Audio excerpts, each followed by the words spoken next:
So we've talked about rotation, axis of rotation, understand axis rotation. I want to talk a little bit about supination and one of the problems we face with throwing the curveball.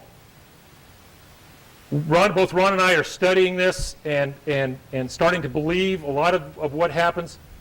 Ron often talks about why a quarterback in football can throw 250 passes in a given practice or 200 practices, his arm's not sore, and we throw 60 pitches and our arm is sore. A lot of it has to do with the improper connection. We let our arm get in a bad position, but the curveball has gotten a really bad rap on this. The curveball has been kind of the bad guy in all these arm injuries. And there are pitchers that have hurt their arms throwing nothing but fastballs. There are pitchers that have hurt their arm never having touched a curveball before.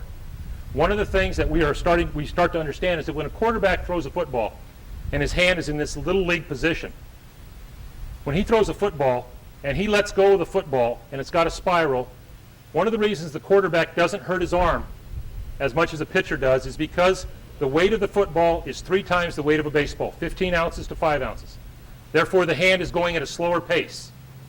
Thereby, as he lets go of the baseball, most injuries occur in the deceleration phase of the throw.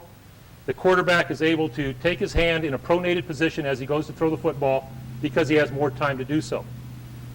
Most people don't believe Ron when he pulls out his 21-ounce ball, his 14-ounce ball, his 7-ounce ball, a regular baseball, and then he brings out the little white one.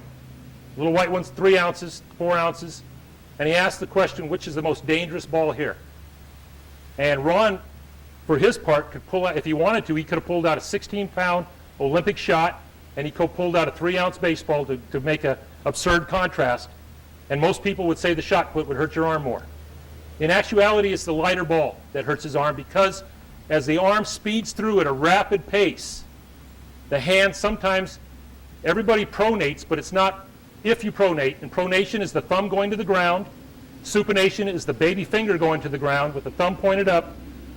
As I let go of this baseball, throwing a curveball, my hand is in this position. It's almost like I'm going fishing. I'm going to throw my line out in the water. As I let go of this baseball and the ball exits my hand, the ball is 2 inches out of my hand. You have to ask yourself the following question. Do I have any more influence over where this ball is going? And the answer is obviously no. The ball is gone. Now, what you have to do for yourself is to say, okay, how am I going to slow down? How am I going to protect my arm and without doing damage to the different joints of my arm and slow it down appropriately? One of the ways that you watch the healthiest pitchers do it is as they let go of the baseball, and Ron and I have studied Maddox, Clemens, Ryan, Lincecum, numbers of pitchers that have been relatively, and I use that word correctly because we're not going to guarantee anything, been relatively healthy is because as soon as they let go of the ball, if you watch this at 250 frames or even 30 frames, you can do it at 30 frames, the ones that stay healthy, as the ball's let go of their hand and it goes 1 frame, 2 frames, 3 frames, 4 frames, you'll see their hand start to go into pronation as they throw the baseball. And they still throw a very good curveball. Young kids, some of my guys with the Cardinals, as they let go of the baseball and they throw the baseball and it's 2 inches out of their hand, their arm continues 1 frame, 2 frames, 3 frames, bang, the elbow bangs. It'll be in this position as they go 5 frames into the throw, where Maddox and Lincecum are here. You see other guys here, and then you'll see their hands start to pronate, and this is what you'll see at the end. You'll see Maddox here. You'll see the pitcher who has a sore elbow here, and you'll say, well, they're both in the same. Of course they're both in the same because their hands automatically want to pronate. The difference is that Maddox pronated early, and the injured pitcher pronated after the damage was done.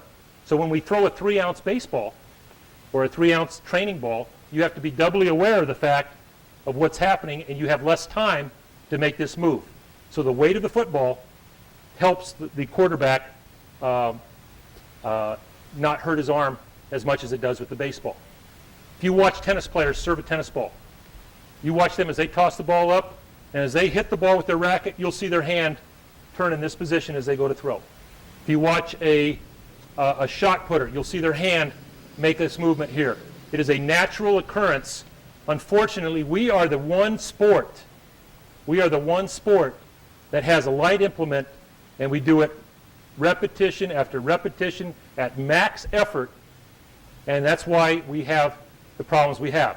So the curveball in and of itself is not the danger. It's the inability, it's being in an inefficient position, and the inability to have proper brakes as we release the ball.